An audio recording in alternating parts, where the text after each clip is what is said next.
So today we are joined by Emily, who works for SAS. Thank you so much for joining us today. Hi, Rebecca. Thanks for having me.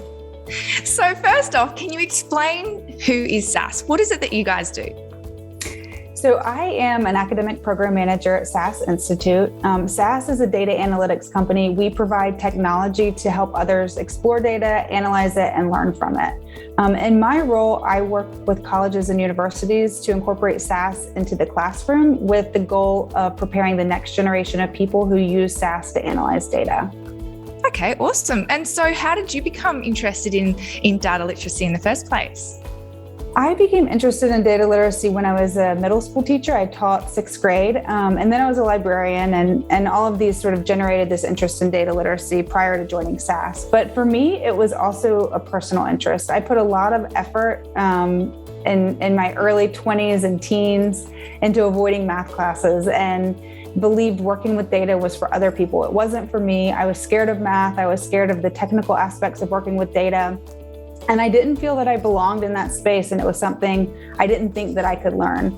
But then when I started grad school and I was getting my PhD at UCLA, my advisor said, look, you've got to learn these quantitative skills. He really didn't give me a choice, and I just did it. And in doing this, I realized a couple things. First, everyone can learn these skills. If I can do it, you can. And second, data literacy skills are going to be increasingly important in every single role, technical and non-technical roles across companies. So to put it simply, data literacy is a set of skills everyone needs to have in today's world. Yeah, absolutely. Well, that's an important message to get out to high school students because, in the next few years, they're going to be looking for their future careers, and to have that on their CV as something that they at least understand is very important.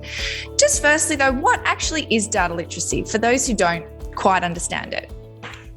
So every day we encounter data unintentionally. We come across data like weather, numbers of likes on social media posts, graphs and charts and news articles that we may not even be looking for. But we also seek out data purposefully to answer questions. So for example, recently I purchased a new coffee maker. I went online, probably like everybody else in the world. I read reviews, I compared ratings and prices to make my decision.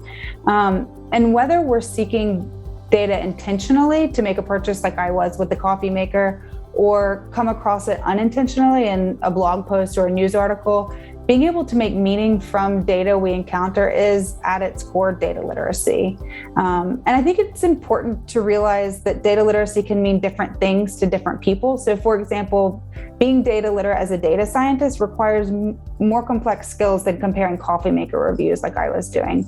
But at the heart of data literacy is how a person interacts with data to make sense of the world around them. Okay, cool. So you did mention before that they're the skills of the future. Why does having data literacy skills matter? Well, first, we live in a world where we encounter a lot of information on a daily basis. And this is relatively new in the past, couple of decades.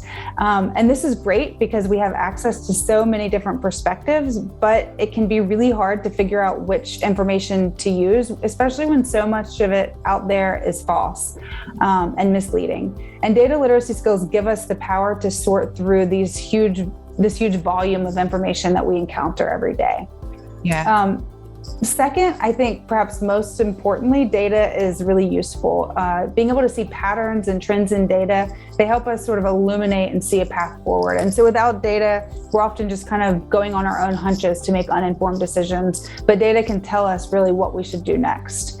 And then third, I think data helps us build arguments and communicate ideas. And when we communicate personally and professionally, we might need to make a case or advocate for something. If you've ever written a research paper, you know that that's at the heart of what you're doing. And data can help us with this, and it can improve the way that we communicate with others. Yeah. So I think it's not surprising that data literacy is one of the top skills companies look for in candidates across all different kinds of roles, whether they're technical or non-technical roles. But we keep hearing it's hard to find employees who are comfortable and confident working with data. And learning these skills, no matter what kind of job you want, will help you stand out, and it'll help you get a job, and then it'll help you succeed in the job too. Yeah. Okay. So it's very important. And I hear you guys have got a new data literacy essentials course. Is that available to high school students? It is. It's available to high school students, even younger students, higher education students, independent learners. We have lots of different folks who are taking this course. And in the Data Literacy Essentials course, our goal is really to help you see how you're already using these data literacy skills in your everyday lives, and then begin connecting these encounters to more intentional data literacy skill building. And so it really is an introductory course. And it follows 4 individuals: a college student, a concerned parent, a struggling business owner, and a public health expert, as they encounter challenges during the COVID pandemic.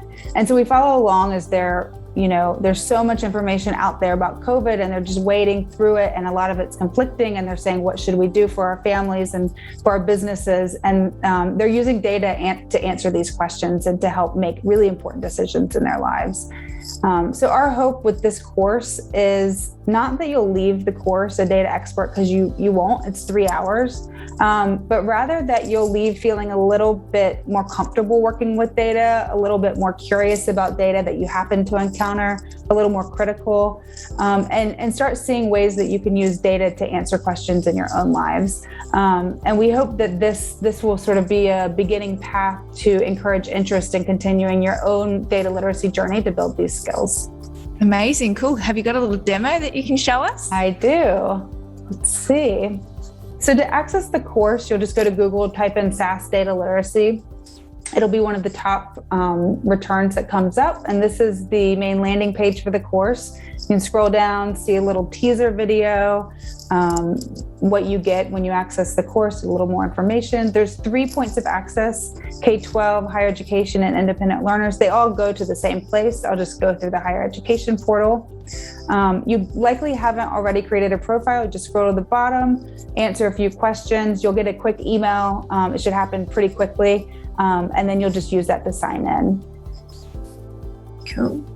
And so when you sign in, this is what it'll take you to. You'll see a little introduction video at the top.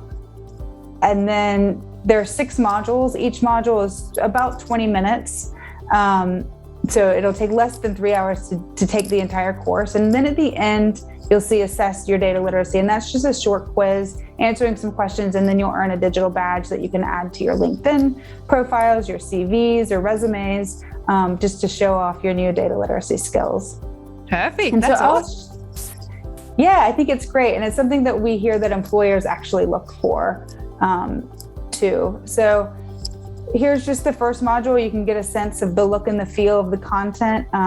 It's pretty accessible. There are some subtitles on the left to kind of help you see where you are in the course. It's self-paced.